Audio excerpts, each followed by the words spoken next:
ভুলে গেলে চলবে না, আখিরাত নিশ্চিত, মৃত্যু আমাদের নিশ্চিত, কবর আমাদের নিশ্চিত, ভুলে গেলে চলবে। জাহান্নামের আযাব বড় ভয়ানক আযাব, বড় ভয়ানক আযাব। আল্লাহ তাআলা কোরআনুল কারীমে বলছেন, কাল্লা সাউফা তা'লামুন, বান্দা শোনো,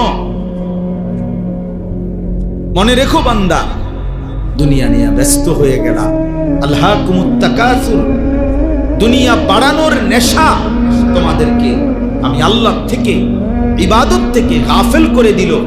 হাত্তা জুরতুমুল মাকাবির, মনে রেখো এরই মধ্যে একদিন তুমি পৌঁছে যাবে কবরস্থানে। মনোযোগ দিলেও মরে যাইবা, অমনোযোগ হইলেও মরে যাইবা, সেজদা দিলেও মরে যাইবা, নাফরমানি করলেও মরে যাইবা। ইব্রাহিম নবীরও মৃত্যু হইছে, নমরুদেরও মৃত্যু হইছে, মুসা নবীও ইন্তেকাল করছে, ফেরাউনও কি করছে? তার মানে অনুগত থাকে নাই, অবাধ্য থাকে নাই, চলেই যাবা।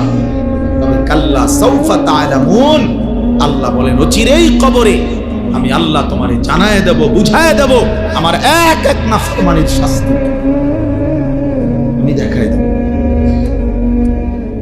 হাদিসের মধ্যে আছে, আল্লাহ নবী সাল্লাল্লাহু আলাইহি সাল্লাম সাহাবীর কবর দেখে, খালি কবর, একদিন এক সাহাবীর জানাজা পড়তে গিয়ে জানাজার আগে নবীজি তার খালি কবরটা অনেকক্ষণ তাকাইয়া খুব কাঁদছে, খালি কবরের দিকে তাকাই। তো সাহাবীরা বলেন আমরাও নবীজির সাথে খুব কাঁদলাম। এরপরে কান্দা শেষে নবীজি চোখ মুছে বললেন, লিমিসলি হাযা ফাআইদু, আমার সাহাবীরা এমন কবরের জন্য তোমরাও প্রস্তুতি নাও, আইদু, রেডি হও সাহাবারা, এই নিশ্চিত এই খবর তোর কাছে তোমার পৌঁছানোই না। জলজ্জান্ত মানুষ, হাসি খুশি মানুষটা পলকের মধ্যে নিস্তব্ধ হয়ে যায়। কি আশ্চর্য! আমার মামি কিছুদিন আগে মারা গেছে, আমি মামির বড় মামি আমার জানাজা পড়তে গেছে, তখন আমার মনে পড়ছে, হায়, ছোটবেলায় ছাত্র জীবনে আমি খুব সিমের বিচি খাইতে পছন্দ করতাম, সিমের দানা। আমার মামি তরকারি রাঁধলে, সিমের তরকারি রাঁধলে সিম এগুলো আলাদা নিয়ে বাটিতে আবার একটা একটা করে দানা খুললা, দানাগুলো একসাথে মুঠ করে কত সময় মামি আমার এই সিমের দানা শিখাইতাম। তো সেই মানুষটা যাকে আমি চোখে দেখলাম এতদিন, এতবার, সেই তিনি কবরে চলে গেছে। কি ব্যস্ততম জিন্দেগি ছিল, বড় সংসার ছিল, সব ছেড়ে চলে গেছে। এমনই তো। তাহলে মৃত্যু আমাদের জন্য নিশ্চিত, যে আমাদেরকে থামায় এই হাসি, এই কান্না, আনন্দ, বেদনা, দুঃখ, পেরেশানি। এই ছেলেরা তোমাদের জওয়ানি থামায়, কে দেখে তোমাকে, তোমাকে চুলের ফ্যাশন, ইবলিস ছাড়া, শয়তান ছাড়া। অনেক ছেলে আসছো গায়ের গেঞ্জি, খেলোয়াড়ের গেঞ্জি, ক্রিকেটের গেঞ্জি, সদর বদর, কি গায়ে দাও, কি পড়ো, কি মুসলমান, কি মা বাপ। মুসলমানের আখলাক জিজ্ঞাসা করে, নামাজ পড়ছে, এশার নামাজও পড়ে নাই, মাগরিবের নামাজও পড়ে নাই। এই নির্লজ্জ বেহায়া, এত বড় বেশরম কেমনে মসজিদে বলবে?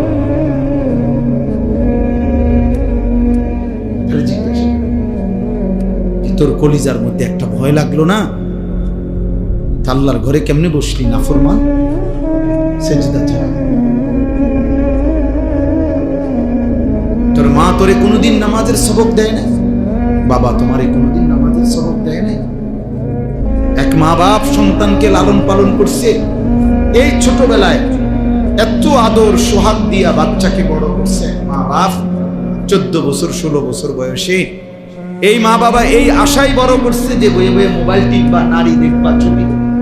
হায় হায় জানোয়ার, এই জন্য তোর মা তোরে দুধ খাওয়ায়। তুই মায়ের দুধের কলঙ্ক, মায়ের রক্তের কলঙ্ক।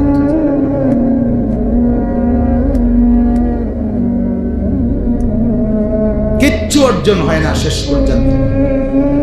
কিছু ছবি, নারী, কিছু মোবাইলের অশ্লীল দৃশ্য, বেনামাজি নাফরমানি জিন্দিগির বিনিময়ে কিছুই অর্জন নাই, শুধুই ক্ষয় হয়, লস হয়, আখিরাতও বরবাদ হয়, শরীরের শক্তিও নষ্ট হয়, সমাজের কাছে ঘৃণিত হয়। অফিকা উয়ুবুন ওয়ালিন্নাসি আয়ুনুন, আরবি ভাষার একটা প্রবাদ আছে, মনে রাখবে ছেলেরা, বাবা তোমরা মনে রাখবে। আরবিতে বলে যে তোমার মাঝে দোষ আছে, মানুষেরও চোখ আছে। তোমারও কি আছে? মানুষেরও কি আছে? তোমারও দোষ আছে, মানুষেরও। অর্থাৎ মানুষ প্রত্যেকের ব্যাপারে একটা জিনিস মনে রাখবে, সামনে কিংবা পিছনে প্রত্যেককে তার কর্মের ভিত্তিতেই মূল্যায়ন করে। সামনে বলতে পারুক বা না পারুক, পিছনে হইল আপনার কর্ম যেটা, আপনার মূল্যায়ন হবে না, আপনি ওইটাই। আমনের সুদখোর, আমনের মানুষে কেউ মাশাআল্লাহ জোনায়েত বাগদা দিয়ে নাও, আয়ো মানুষে চিড়া খায় আর আমনে ভাত খান। কথা বলেন না? বাটপারে বুঝি মানুষে করবো বেটা, জোনায়েত বাগদা মানুষে বেউকুফ। সেজদাওয়ালাকেও মানুষ চিনতে ভুল করে না, হারামখোর বাটপারকেও মানুষ চিনতে ভুল করে না। মানুষ রাতকে রাতই বলে, দিনকে দিনই বলে, আলোকে আলোই বলে, অন্ধকারকে কি বলে? অন্ধকার। এজন্য হারামখোর, পাপী, নাফরমান, তোরে বেটা চরিত্রহীন ছেলে তোমরা যারা এ নারী দেখো, ছবি দেখো, মোবাইলে অশ্লীল দৃশ্য দেখো, এক ওয়াক্ত সেজদা দাও না, তোরে মানুষ বেটা কোনোদিনও সম্মানের চোখে দেখে না, তোরে হাইওয়ান জানোয়ারের এক আইটেম ছাড়া আর কিচ্ছু মনে করে। হ্যাঁ, চলতে থাকো, যদি মনে করো জানোয়ারের পরিচয় নিয়েই, জানোয়ারের বৈশিষ্ট্য নিয়েই আমি সন্তুষ্ট, ঠিক আছে, চলো ভাইয়া চলো, অসুবিধা কি? ফাসাউফা তারা ইদিন কাশাফাল গুবার, খুব দ্রুতই দেখতে পাইবে, অচিরেই দেখবে, অচিরেই ফয়সালা হয়ে যাবে। মৃত্যু এসে পার্থক্য করে দিবে, মৃত্যু এসে বুঝায় দিবে কোনটা ছিল করণীয়, কোনটা ছিল বর্জনীয়, কোনটা ছিল উচিত, কোনটা ছিল অনুচিত। আজ আমরা বুঝতেছি। এজন্য দোস্ত আমার, বাবা আমার, দয়া করে মেহেরবানি করে ভাবতে শিখি, ভাবতে শিখি। সারা পৃথিবী জুড়ে মুসলমানদের দুর্দশা মনেই পড়বে এই মোবাইল টিপা, এই আল্লাহকে নারাজ করা, সেজদাবিহীন এই জীবন মনে পড়ে, মনে পড়ে। প্রতিবেশী যেহেতু গায়ে পড়ে ঝগড়া করতেছে, অতএব এটা খুব দ্রুতই ভয় হয় আমাদের এই চারদিকের প্রতিবেশী পরিকল্পিতভাবে ফ্যাসিস্ট জালেম যেদিন থেকে পলায়ন করছে, তারপর থেকে পরিকল্পিতভাবে ইচ্ছা করে গায়ে পড়ে মুসলমানদের উপরে জুলুম করতেছে। তার মানে এই যুদ্ধ, এই ষড়যন্ত্র, এই আগুনের লেলিহান দাবানল এখানেও ছড়াবে, এটা পৌঁছাবে কোনো না কোনো অজুহাতে, কোনো না কোনো। টিপতে থাকো মোবাইল, দেখতে থাকো নারীর ছবি। চলো ছেলেরা চুলের দেখো, চুলের ফ্যাশন করো, নারী দেখো, ছবি দেখো, অসুবিধা নেই। শুধু অপেক্ষা করো আল্লাহর আযাব কখন আসবে, আল্লাহর আযাব কখন আসবে। সময় গুনতে থাকে, সময় গুনতে থাকে। সবাই বেখবর, আমরা সবাই বেখবর। আমাদের বাবা, আমাদের মা, আমাদের অভিভাবকরাও বেখবর। সবাই ব্যস্ত। কি নিয়ে ব্যস্ত বুঝি না আমি। ছেলে নামাজ পড়ে না, বাবা, মেয়ে পর্দা করে না, স্ত্রী পর্দা করে না, ঘরে নর্তকীর নাচ গান চলতেছে, ছেলের হাতে মেয়ের হাতে মোবাইল, সারা রাত নাচ গান দেখতেছে। এবারে কি সংসার করে? কি করে আমি বুঝি না। এই অপদার্থ বাপ, তুমি বেটা করোটা কি? তোমার পোলাটাও নামাজ পড়ে না, তোমার মেয়েটাও পর্দা করে না, তোমার বউটাও পর্দা করে না, তোমার ঘরে রঙিন টেলিভিশনে নর্তকী নাচে, তো তুমি অপদার্থ কি সংসার করো? কিতা করো রে তুমি? কিরে ভাই বলেন না, কি করেটা কি? মুসলমান করছেটা কি? তাই আল্লাহ আমাদেরকে বুঝ দান করে। আমাদের ভাবা দরকার, আমাদের ভাবনা দরকার, ইনসাফ দরকার। আমরা নিজের হাতে আমাদের উপরে মুসিবত টেনে আনতেছি। মা আসাবাকুম মিন মুসিবাতিন ফাবিমা কাসাবাত আইদিকুম। আল্লাহ তাআলা বলেন, তোমাদের উপরে যত মুসিবত আসে সব তোমাদের হাতের কামাই, তোমাদের গুনাহ, তোমাদের মুসিবত। আমাদের পাপ, আমাদের এই ছেলেদের, মেয়েদের, আমাদের বয়স্কদের এই হারাম গুনাহ, আমার আপনার প্রতিটা পাপ আমাদের জন্য আযাবকে কাঁচায়, আযাবকে কাঁচায়। এজন্য আমরা, আমাদের নিরাপত্তা দরকার। আপনারা শুনছেন আমাদের হযরত মাওলানা মুফতি আমজাদ সাহেব কথা বলছেন শেষ দিকে। আপনি চিন্তা করে দেখেন, এটা বাংলাদেশ, এখানে সবাই জানে যে সংখ্যাগরিষ্ঠ এখানে মুসলমান, ধর্মপ্রাণ মানুষ এদেশে লক্ষ লক্ষ মসজিদ মাদ্রাসা আছে। এত কিছুর ভিতরে দিয়া, এত আলেম ওলামার ভিতরে দিয়া 5ই আগস্ট পরবর্তী, 24-এর পরবর্তী যে সময়ে আপনার ফ্যাসিস্টের কোনো অনুসারী ক্ষমতায় নাই, এরপরেও এই মহিলা নামের কতগুলো মুরতাদ, নারী নামের কতগুলো মুরতাদ বেঈমান সরকারের কাছে এই প্রস্তাবনা দিছে যে সরাসরি আল্লাহর কোরআনকে চেঞ্জ করা। এত বড় সাহস! বিষয়টা তো শুধু প্রতিবাদ না, এটা চিন্তা করার বিষয় যে মানে এই সময় এই সাহসটা হইল কেন? তাহলে এরা কত বড় নিকৃষ্ট, কত বড় জঘন্য, মানবতার কি পরিমাণ দুশ্মন। একটি সমাজের জন্য প্রস্তাব দিছে যে ছেলে মেয়ে বিবাহ ধর্মের বন্ধনে, বিবাহ বন্ধন ধর্মের ভিত্তিতে বিবাহ বন্ধনে আবদ্ধ হয়ে না হয়ে যদি নিজেদের ইচ্ছে মতো, পছন্দ মতো তারা যদি একত্রে থাকতে চায়, রাষ্ট্র সমাজ কেউ বাধাগ্রস্ত করতে পারবে না। এই আইন, এটা আইন। তার মানে কি? ছেলে মেয়ে যেখানে মন চায় কুত্তার মতো শুইয়া লাইব, যার যেখানে। এই সমাজ টিকবে তো? তাইলে যৌনকর্মী, বেশ্যা, পতিতা পৃথিবীর ইতিহাসে, মানবতার ইতিহাসে কোন জায়গায় একেবারে সামান্যতম মনুষ্যত্ব যার মধ্যে আছে, তারা এটা একটি জঘন্য অপরাধ, নারীর এই অসভ্যতা, কোন নারী দেহ বিক্রি করা, নাউজুবিল্লাহ। এই মুরতাদরা, এই নারী সংস্কার কমিশনের এই মুরতাদগুলো প্রকাশ্যে প্রস্তাবনা লিখছে যে এই যৌনকর্মী, বেশ্যা, পতিতাকে রাষ্ট্রীয়ভাবে শ্রমিক হিসাবে স্বীকৃতি দিতে হবে। এরা শ্রমিক, এরা ওয়ার্কার। আপনি চিন্তা করছেন এই সমাজ কোথায় গিয়ে? অর্থাৎ ছেলেদেরকে, মেয়েদেরকে প্রকাশ্যে আমন্ত্রণ জানাইছে, তোমরা আরেকটু সবর করো, তোমাদের অবাধ জিনা ব্যভিচারের জন্য একদম প্রকাশ্য ব্যবস্থা করে দিচ্ছি, আরেকটু সবর, আরেকটু সবর। তাইলে ভেবে দেখেন, পিছনে বেঈমানের মদদ, কাফের মুশরিকদের মদদ ছাড়া তারা এটা করতে পারে?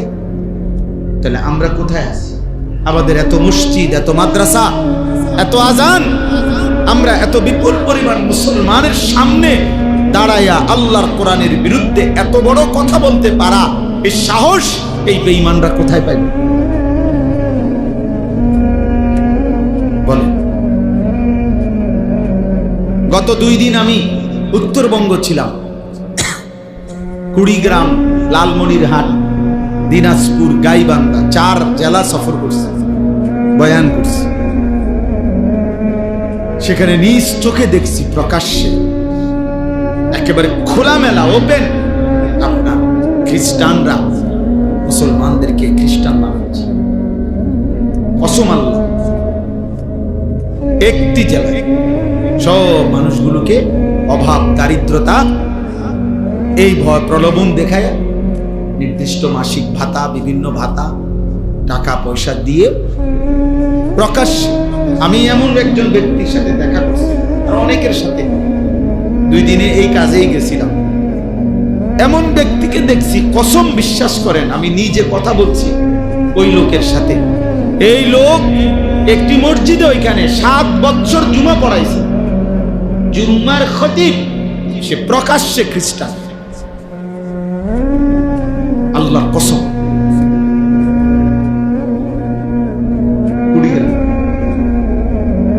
ভাবতে পারেন তোমরা ছেলেরা, আমাদের মাতৃভূমি তো বেটা, অরক্ষিত বেটা, কিসের উপরে তোমরা এই ফ্যাশন করতেছ? কিসের উপরে মোবাইল টিপতেছ? কে তোমা করে এত সুখ তুম করে কে দিল? এত নিরাপত্তা তোমা করে কে দিল? বাপের কয়দিনের বিদেশের টাকা, সংসারের কিছু টাকা পয়সাকে এইভাবে অনাদরে, অবহেলা শেষ করে দিচ্ছে। এরা ভাবতেও আসে না যে কি পরিমাণ মুসিবত দেশের উপরে আসে। 8টা জেলা রংপুর বিভাগে একেবারে মাকড়সার জালের মতো খ্রিস্টান মিশনারিরা খ্রিস্টান বানাচ্ছে।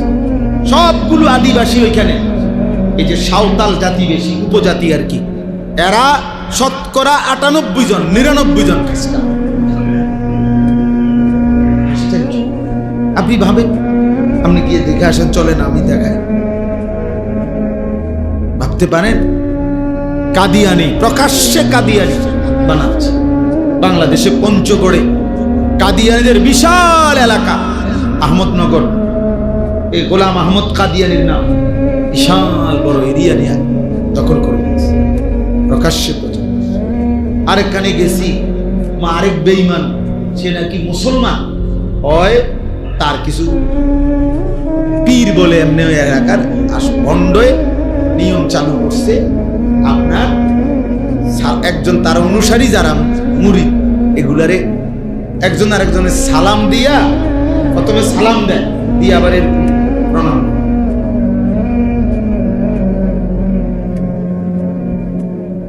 কি এটা কি?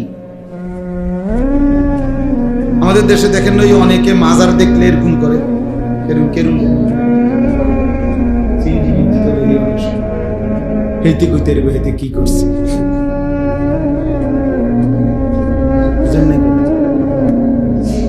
কারে সম্মান করলাম? কি বিল্ডিং এর সম্মান করলে এরকম, নাকি যিনি পিসের বুজুর্গ কবরে আছে ওনারে সম্মান? তো যদি ওনারে স্মরণ করে তো ওনার জন্য সূরা ফাতিহা না পড়ে কি বুঝেন নাই? কোন কবরবাসীকে স্মরণ করার নিয়ম কি? এরকম সুমাদানিরা লিখিত, আমরা সূরা ফাতিহা না পড়লে অটো থামান, গাড়ি থামান, থামাইয়া সবাই কি করে? সূরা ফাতিহা পড়ে, 3 বার কুল হুয়াল্লাহু আহাদ পড়েন, ঠিক না? কবর জিয়ারতের নিয়ম কি? এগুলা নাকি বলেন না? তাহলে আমনের আমার যদি কবর, বাবার কবর জিয়ারত নিয়ম এটা হয়, তো পিসা বাবার কবর জিয়ারত আরেক নিয়ম হবে বলেন? এটা আরেক নিয়ম হবে কেন? আল্লাহ আমাদেরকে মাফ করে দেন। এজন্য আমাদের জন্য এটা জরুরি। আমি এই বাস্তবতাগুলো, আমাদের পার্বত্য চট্টগ্রাম অরক্ষিত, রাঙ্গামাটি, খাগড়াছড়ি, বান্দরবন, প্রতিনিয়ত খ্রিস্টানরা এটা দখলের পায়তারা। এখানে হাজার হাজার মানুষ খ্রিস্টান। আমাদের সেন্ট মার্টিন, কক্সবাজারের ওখানে, সেটাও অরক্ষিত। এটা নিয়েও নানামুখী কি আছে, তো দেশটাই একত্র, বুঝেন নাই কথা? এমনি আমরা জায়গা কদ্দুরে, পুরোটা বাংলাদেশ ওয়ার্ল্ড ম্যাপে বাংলাদেশের জন্য যে কদ্দুর আঁকছে, এই কদ্দুরের মধ্যে কোনো একসাথে বাংলাদেশ পুরোটা এখন যায় জায়গা নাই। এই আমার দেশ এমনিতেই অল্প একটু, সেখানে যদি এতদিকে দুশ্মন ষড়যন্ত্র করে ছিনিয়ে নেওয়া, থাকবে কি আর? প্রিয় ভাই আমার, ছেলেরা আমার, বাবা আমার, আল্লাহর দিকে ফেরা দরকার। এটাই রাত গভীরের কথা। আল্লাহর দিকে আমাদের ফেরা দরকার। আমাদের আল্লাহই আমাদের সমাধান। আজকে ৭৭ বছর যাবত ফিলিস্তিনের মুসলমান নির্যাতিত। ৭৭ বছর একদিন। কাশ্মীরের মুসলমান আজকে ৭৮ বছর নির্যাতিত। ৬১ বছর ধরে রোহিঙ্গা মুসলমান নির্যাতিত। কাজেই এই পৃথিবীর জাতিসংঘ বলেন আর ইউরোপ বলেন, ওইসব কোনো বেঈমান আমাদের মুসলমানের কোনো সমস্যার সমাধান করে দিবে না। দিলে এতদিনে হইত। আমাদের সমাধান আমাদের আল্লাহ। আমাদের সমাধান আমাদের আল্লাহর আনুগত্য, আমাদের আল্লাহর কাছে ফিরে আসা, এটাই আমাদের সমাধান। আমরা সেজদা না দিলে, চোখের পানি না ফেললে, দোয়া না করলে আমাদের বিজয় আসবে। বুঝেন নাই কথাটা? তোমরা একটা ছেলে হলেও ভাই, আমি জানি সবাই একসাথে পরিবর্তন হবে না, কিন্তু একজনই ভাই, যদি কেউ একজন বুঝো আলহামদুলিল্লাহ। একজন দুইজন করেই প্রয়োজন পরিমাণ মুজাহিদ, আল্লাহর দ্বীনের জন্য জানবান সৈনিক তৈরি হয়ে যাবে। দেখে না, ঠিক সময় মতো আল্লাহ তাআলা ইমানের বিজয়ের জন্য যাদেরকে দরকার, আল্লাহই তাদেরকে আলাদা পছন্দ করে নিবেন। আল্লাহই নিয়ে। হ্যাঁ, আর ওই অকর্মণ্য অপদার্থ দুনিয়া লোভী নাফরমান, ওই নাফরমানিতেই পড়ে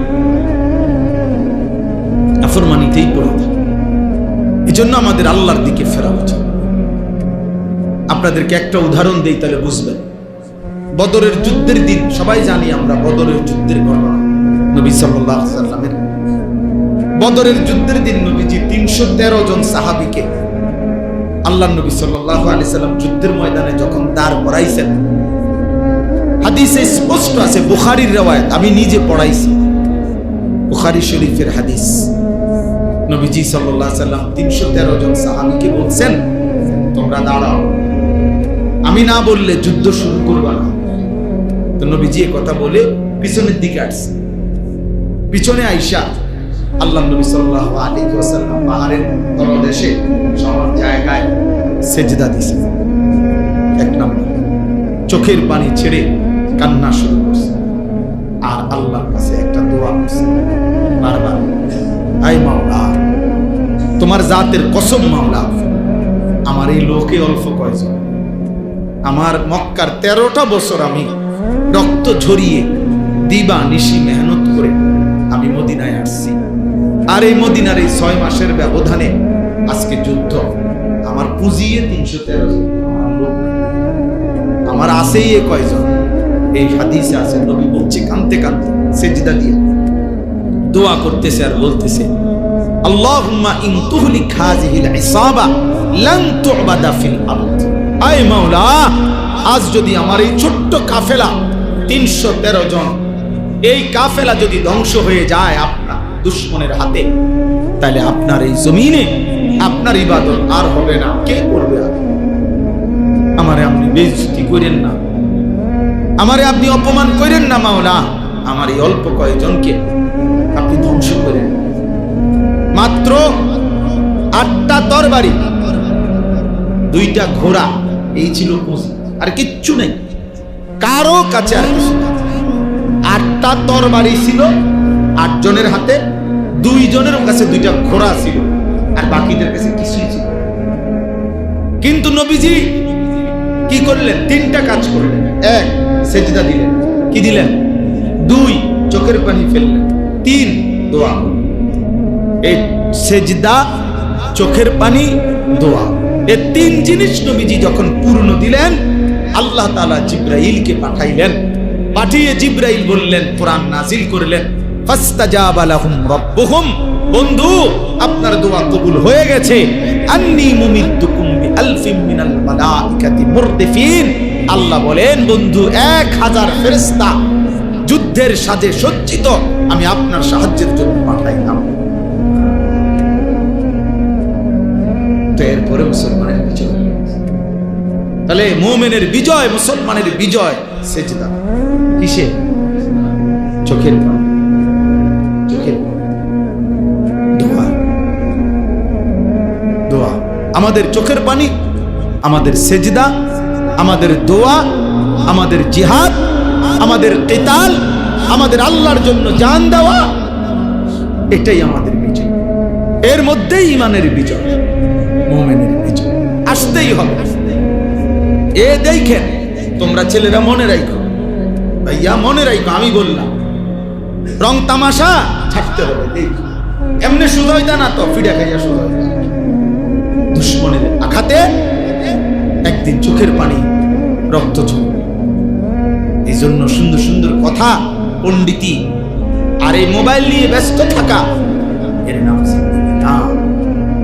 আল্লাহর সাথে গভীর সম্পর্ক, শিরিক মুক্ত ঈমান, আল্লাহর ইবাদত, বন্দিগি, এটাই আমাদের মূল। আল্লাহ আমাদেরকে বুঝা মানা সহজ করে দেন, সহজ করে দেন। আল্লাহ তাআলা। আসো ভাইয়া উকি দিয়া দেখো, কিছু ছেলে পেলে এখন বাইরে ঘুরতে আছে, উকি দিয়া চায় শেষ হয়ে না। আহারে বেশরম রে, এরা আমার কাছে খুব শরম লাগে। ঠিক আছে বেটা, সামান্য কিছু খাইবা তো খাইবা, কিন্তু এই নির্লজ্জের মতো শুধু দেওয়ানের টাইমে কেমনে মানুষের তো একটা চোখ শরম আছে। আফসোস, আল্লাহ বুঝতাম। চলে শেষ কথা আমার, আমি আপনাদের কাছে অনুরোধ করি, আমরা ভাবতে শিখি। আবার দেখ, এই ইচ্ছা করে এই নাস্তিক মুরতাদ মহিলাগুলো বাংলাদেশের এই 18 কোটি মুসলমানের বিরুদ্ধে চ্যালেঞ্জ করছে। তার মানে এরা বারবার দুশ্মন, আমাদেরকে শান্তিতে থাকতে দিবে না, বারবার উস্কায়, বারবার ঝগড়া বাজায়। এই জন্য আগামীকাল হেফাজতে ইসলাম বাংলাদেশের উদ্যোগে আগামীকাল ইনশাআল্লাহ ঢাকার সোহরাবর্তী উদ্যানে মহাসমাবেশ। এই নারী সংস্কার কমিশনের ভুয়া, কোরআন সুন্নাহ বিরোধী, মানবতা বিরোধী, হায়া বিরোধী এই কমিশন বাতিলের দাবিতে প্রতিবেদন এবং আরো কিছু ন্যায্য দাবিতে আগামীকাল মহান আমরা সব ইনশাআল্লাহ ছুটছে। হাজার হাজার বাস, শত শত বাস আলহামদুলিল্লাহ ঢাকার উদ্দেশ্যে ইতিমধ্যে চলতেছে। আমরাও যাবো সব ইনশাআল্লাহ। আমাদের বাস টাসও সব রেডি, শেষ রাত্রের দিকে সব ছুটবে ইনশাআল্লাহ। ইমানের দাবিতে আমরা বলেই যাব, কেউ শুনুক বা না শুনুক, কিন্তু ইমানের দাবিতে আমাদেরকে আল্লাহর দ্বীনের জন্য লড়তেই হবে। এজন্য যুবক ভাই, তোমরা ফিরে আসো ভাইয়া। বেনামাজি জিন্দেগি, নাফরমানি জিন্দেগি দয়া করে আল্লাহর ওয়াস্তে ছেড়ে দাও। একটা ছেলে হলেও ফিরে আসো, আল্লাহর দিকে ফিরো। আগামী দিনে আমাদের এই গুনাহ আমাদেরকে মুসিবত, আল্লাহ আমাদেরকে মাফ করে দেন। আমি যে আয়াতগুলো পড়ছি, এই আয়াতের মধ্যে আল্লাহ তাআলা বলেন, ওয়াইদ বাওয়ানা লিইব্রাহিমা মাকানাল বাইত, আমি আমার বন্ধু ইব্রাহিমের জন্য আমার ঘর কাবা পুনরায় নির্মাণ করবার জন্য আমি আল্লাহ তাআলা জায়গা পুরা নির্ধারণ করে দিলাম। অর্থাৎ নূহ আলাইহিস সালামের জামানায় কাবা ঘর আল্লাহ তাআলা তুফানের সময় তুলে নিয়েছিলেন উপরে। ইব্রাহিম আলাইহিস সালামের মাধ্যমে আল্লাহ তাআলা পুনরায় সেই ঘর নির্মাণ করেছিলেন। তো এই ঘর নির্মাণের সময় আল্লাহ বলছে, তুমি আমার ঘর নির্মাণ করো 3 উদ্দেশ্যে। 1, আল্লাহ তুশরিক বি শাইআ। 1 নাম্বার, আমার ঘর বানাবা কাবা যেন আমার প্রতিটা বান্দা মুমিন যেন আমি আল্লাহর গোলামি করে, কোনোভাবে যেন আমার সাথে শিরিক না করে। এই শিরিক মুক্ত ঈমান টিকিয়ে রাখবার জন্য আমার ঘর বানাও, আমার ঘর সামনে থাকবে, আর মুমিন আমি আল্লাহর গোলামি করব। শিরিক মুক্ত ঈমান আল্লাহ তাআলা বান্দার কাছে চেয়েছে। ও তাহহির বাইতিয়া লিত্তাইফিনা ওয়াল কাইমিনা ওয়ার রুকআইস সুজুদ। আল্লাহ তাআলা বলেন, এবং আমার ঘরকে তুমি মানে কাবাকে পবিত্র করো আমার তাওয়াফকারী বান্দাদের জন্য এবং আমার রুকু সিজদা দাঁড়িয়ে নামাজ আদায়কারীদের জন্য। এই দ্বিতীয় উদ্দেশ্য হইল আল্লাহর ঘর কাবা ইব্রাহিম আলাইহিস সালামের মাধ্যমে আল্লাহ তাআলা পুনর্নির্মাণ করাইছেন। দ্বিতীয় উদ্দেশ্য হইল তাওয়াফ এবং আল্লাহর ইবাদত নামাজ আদায়ের জন্য। তাইলে এই মসজিদ আল্লাহর ঘর, মসজিদ বানানোর মূল উদ্দেশ্য হবে ইবাদত নামাজ। এজন্য আমি সবসময় বলি মসজিদ কমিটির সদস্যরা ইনসাফের সাথে আপনারা ইমাম সাহেব সহ মিটিং করেন যে ফজরের মুসল্লি কেমনে বাড়ানো যায়। এই নিয়া হাজারো লাখো মসজিদে আপনি তদন্ত করে দেখেন যে কয়দিন মিটিং করছে শুধু এই কথার উপরে যে আমরা মসজিদে মুসল্লি ছেলেগুলো কেমনে নামাজি বানানো যায়। কেবল গেট বদলাও, SS5 লাগাও, টাইলস লাগাও, আরো বড় করো, আরো জাঁকজমক করো, আরো চাকচিক করো। টাইলস লাগাইতে লাগাইতে পারে না সভাপতি, সেক্রেটারি, এশিয়ার কমিটি, তার আর পুরা শোল্ডার মধ্যে যদি টাইলস লাগান যেত, কারণ আছে তো না লাগাইতো না, টাকাও আছে, টাইলসও আছে। কথা বুঝেন? কিন্তু একটা বার ইনসাফ করে বলেন যে এই নিয়ে মিটিং করছেন নিজে মুসল্লি কিভাবে বানানো যায়। ফজরের নামাজ এই মহল্লার সমস্ত মুসলমানের উপরে ফরজ না? কথা বলেন না কেন? তাহলে আপনারা উদ্যোগ নেন, আপনারা আলোচনা করেন বয়স্করা, কমিটিওয়ালারা, মুরব্বীরা, যে আর কি করা যায়, আর কি করতে পারি আমরা। 50 জন মুসলমান তো একত্রে ভাবতে পারে। আমার একটা পরিচিত জায়গা আছে সন্দ্বীপ, চট্টগ্রাম।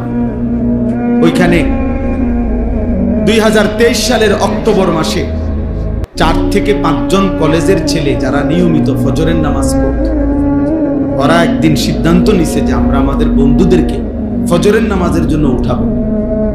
আমার খুব ঘনিষ্ঠ ওরা, 1 বছর তারা মেহনত করছে, প্রতিদিন ফজরের নামাজের জন্য বন্ধুদেরকে উঠাইতো। 1 বছর পরে আমি তাদের জন্য আলাদা একটা মাহফিল করছি এই ছেলেদের জন্য। ওরা আমার হিসাব দিছে যে হুজুর আলহামদুলিল্লাহ 1 বছর আমরা এই 4 জন বন্ধু 5 জন আমরা একসাথে দিন রাত মেহনত করে ফজরের জন্য বন্ধুদেরকে উঠাইছি। এখন লিস্টেড বরাবর 2024 সালের আইসা নভেম্বরের 19 তারিখ না যেন 20 তারিখে আমি মাহফিল করছিলাম, তারা আমার হিসাব দিছে প্রায় 4,500 ছেলে 1 বছরে লিস্টিভুক্ত ফজরের নামাজ জামাতে। ইচ্ছা করলে সম্ভব? কথা বলেন না?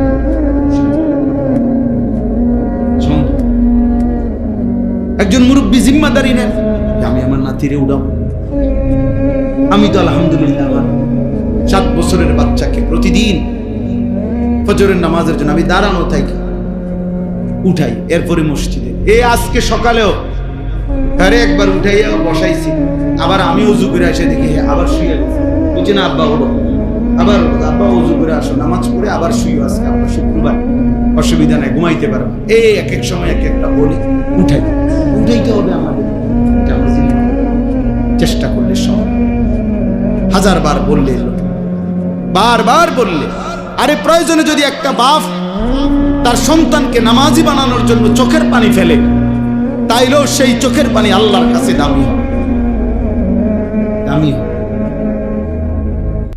এজন্য সবাই মিলে আমার কাজল ভাই, আমি আপনার কাছে অনুরোধ করি, আপনি তো বুঝমান মানুষ, মহব্বত করেন আমাদেরকে, আমরা যে কয়জন বাবা ভাই আছেন আপনাদের আপনারা বসেন, দায়িত্ব নেন, একজন একজন, দুইজন ছেলেদেরকে উৎসাহিত করেন, আলাদা দাওয়াত দিয়া মহল্লার ছেলেদের সাথে কথা বলেন যে বাবা আসলে কি করতে চাচ্ছ, কেন নামাজ পড়বা, আল্লাহর সাথে তোমাদের রাগটা কিসের, এটা জিজ্ঞান ছেলেদের, ফিকির করেন, দেখবেন একজন ছেলে, 2 জন ছেলেই নামাজ পড়ে, 10 জনই পড়ুক, একজন হুজুরের বক্তব্য দিয়া আমনে একজন বক্তারে আনছেন আর একজন বক্তা বহন করলে এই সমাজ সবাই এক কথায় নামাজি হয়ে যাবে না, সবাই এক কথায় হবে। সম্মিলিত প্রচেষ্টা, উদ্যোগ জরুরি। রাসূলুল্লাহ সাল্লাল্লাহু আলাইহি ওয়াসাল্লাম 23 বছরে যে দাওয়াত দিয়েছেন মানুষকে, সাহাবায়ে কেরাম যারা নবীর হাতে কালেমা পড়ছেন তারা দাওয়াত দিছেন। কথা বলে না, আগে শুধু নবীজি একাই দিয়েছে। তো উনারা সহ নবীজির কার্যক্রমটাকে আগায় নিতে সহযোগিতা করছে কিনা বলে। আমার কাছে কিতাব আছে স্পষ্ট। রাসূলুল্লাহ সাল্লাল্লাহু আলাইহি ওয়াসাল্লাম প্রথম আবু বকর সিদ্দিককে কালেমা পড়াইছে নাকি? এই বাহিরে, ঘরের বাহিরে আবু বকর সিদ্দিক রাদিয়াল্লাহু তাআলা পরবর্তী 15 দিনের ভিতরে 6 জন বিখ্যাত সাহাবীকে উনি রাসূলুল্লাহ সাল্লাল্লাহু আলাইহি ওয়াসাল্লামের কাছে বুঝাইয়া আইনা কালেমা পড়ে দিয়েছেন। তাহলে এটা বুঝতে হবে, এটা বুঝতে হবে। হুজুর আমনে আইয়া কইয়া যান, সব বুড়া মানুষ অনেক আছে, মাঝ বয়সী অনেক আছে। হুজুর বেডিটি বেশি খারাপ, আমনে গদ্দুর কইয়া যান। হ্যাঁ হুজুর বুড়া মানুষ খুব খারাপ, আমনে গদ্দুর কইয়া যান। আমি গদ্দুর কইয়া যাই, এটা লাজন পানি ফু দাও না, এটা তাবিজ আর কি। একজনে বললে হবে না, সবাই মিলে কি নিতে হবে? উদ্যোগ নিতে হবে, সবাই উদ্যোগ নিতে হবে। আল্লাহ তাআলা তৌফিক দান করেন, আল্লাহ মাফ করে দেন। চলেন, শেষ কথা হলো আল্লাহ তাআলা বলছেন, তাহলে আমি বলার উদ্দেশ্য হলো, তৃতীয় কথা হলো আদ্দিন ফিন নাস বিল হজ। আল্লাহ তাআলা বলছেন, বন্ধু ইব্রাহিম, আমার ঘর বানাইছি কাবা, এই ঘরকে কেন্দ্র করে মানুষ যেন হজে আসে এই ঘোষণা দেন। তাহলে কাবা ঘরের 3টি মাকসাদ আল্লাহ বলছেন। 1 নাম্বার আমার ঘরের চারদিকে তাওয়াফ করবে, 2 নাম্বার নামাজ আদায় করবে, 3 নাম্বার হজ করবে। তাইলে বাপ, আপনাদের কাছে আমাদের বিনীত অনুরোধ, যে কয়জন সামনে বসছেন প্রত্যেকেই প্রথম কথা হলো শিরিক মুক্ত ঈমান এবং আল্লাহর ইবাদত বন্দেগীর প্রতি যত্নবান। নিজেদের ছেলেপেলের দিকে দেখেন, মহল্লার ছেলেদের দিকে সবাই তাকায়েন। বাবা চাচারা চোখ বন্ধ করলেই ঝড় থামে না। মনে রাখেন একটা কথা, অর্থাৎ এই কথাটা মনে রাখেন যে আমনে তুফান আসতেছে, আমনে যদি চোখ বন্ধ করে কোন কই না তুফান তো আইয়ে না, তুফান বুঝি আইয়ে না, আমনে না চোখ বন্ধ রাখছে। কথা বোঝেন না? তাহলে চোখ বন্ধ করলে ঝড় থামে না, ঝড় তো আসতেই আছে, আমনে না চোখ বন্ধ করে রাখছে। তাহলে আমনে যদি বলেন আমি বুঝি না, তার মানে এই সমাজের অধঃপতন থামবে না, সমাজ নষ্ট হয়ে যাবে। একদিন আপনার ঘর আক্রান্ত হবে। এই জন্য প্রত্যেকের সাধ্যমতো নিজেকে সাধারণ মানুষ, গ্রামের মানুষ এসব বললে হবে না, একেবারে দিন মজুর কুলি ঠেলাওয়ালা রিক্সাওয়ালাও তো নিজের সংসার বুঝে, সংসারের কিছু আসবাবপত্র ব্যবস্থা করে। তো এগুলো বুঝলে আপনি ওইটা বুঝবেন না কেন? এই জন্য প্রত্যেকেই আন্তরিকভাবে নিজেদের মহল্লায়, নিজেদের সমাজে, নিজেদের ছেলেদেরকে কিভাবে নামাজি বানানো যায় ফিকির করে। এই দেখেন এখন অনেকগুলো ছেলে রয়েছে, এদেরকে জিজ্ঞাসা করে দেখেন, মুসলমানের বাচ্চা নামাজ পড়ছো কি? জিজ্ঞাসা করে দেখেন এদের মা কোথায়, এদের বাবা কোথায়, এদের আল্লাহ কোথায়, এদের রাসূল কোথায়? জিজ্ঞাসা করেন, ইনসাফ করেন, বলেন যে বাবা এত বড় নির্লজ্জ কেমনে? আফসোস, এটা ওই কপালে লানত যে কপাল আল্লাহকে সেজদা। লানত তোর কপালে, লানত বেটা, আল্লাহর লানত। আল্লাহ কোরআনে বলছে, ইবলিস তুই আমারে সেজদা দিলি না, তোর উপরে আমি আল্লাহ। কোরআন শরীফের আয়াত কি না? এজন্য ছেলেরা মনে রাখো, খাও কোনো অসুবিধা নাই, খাও, পেশাব করো, পায়খানা করো, নারী দেখো, ছবি দেখো, জিনার ব্যভিচার দেখো, কিন্তু মনে রাখো ওই জিন্দেগি জানোয়ারের জিন্দেগি, যে জিন্দেগি সেজদা করে। ওই জীবন কুকুরের জীবন, যে জীবন আল্লাহর গোলামি করে। আল্লাহ আমাদেরকে বুঝতে দান করেন, আল্লাহ আমাদেরকে মাফ করে দেন, আল্লাহ আমাদেরকে কবুল করে নেন। আমাদের ছেলেদেরকে ফিরাইতে হবে, আমাদের সন্তানদেরকে ফিরাইতে হবে। বাপ মারা যেভাবে খামখেয়ালি শুরু করছেন, এভাবে জাতি টিকবে। হ্যাঁ, বেঁচে থাকবে কিন্তু মুসলিম পরিচয় থাকবে। এমনি বাচ্চা থাকবো আর কি, এমনি খাইবো পড়বো আর কি, দুনিয়া ভোগ করবে আর কি, কিন্তু একদিন গোটা ফ্যামিলির থেকে ইমানের পরিচয় চলে যাবে। কেউ আর চিনবে না আল্লাহ করে। কারণ এই যে ছেলেগুলো মনে করেন যে এক ওয়াক্ত নামাজ পড়ে না, সারা দিন রাত মোবাইলে নারী ছবি দেখে, তো আগামী 20 বছর পরে এদের জেনারেশন, এদের সন্তান, এরা বিবাহ শাদী করলে তার ফুতে তার জি কি শিখবে? কথা বলেন না ভাই, কি শিখবে? তার কাছ থেকে কি জানবে সে? আল্লাহ আমাদেরকে মাফ করে দেন, আল্লাহ তাআলা আপনাদেরকে কবুল করে নেন। আমরা আপনাদেরকে মহব্বত করি। এই গ্রামে আমাদের অনেক স্মৃতি আছে, মনিরের সাথে আমার অনেক বেশি সম্পর্ক, আরো অনেকেই, আপনাদের অনেককেই আমি চোখে চিনি, মুখে চিনি। আল্লাহ তাআলা সবাইকে কবুল করেন। আজকের এই মজলিস আল্লাহ তাআলা কবুল করে নেন।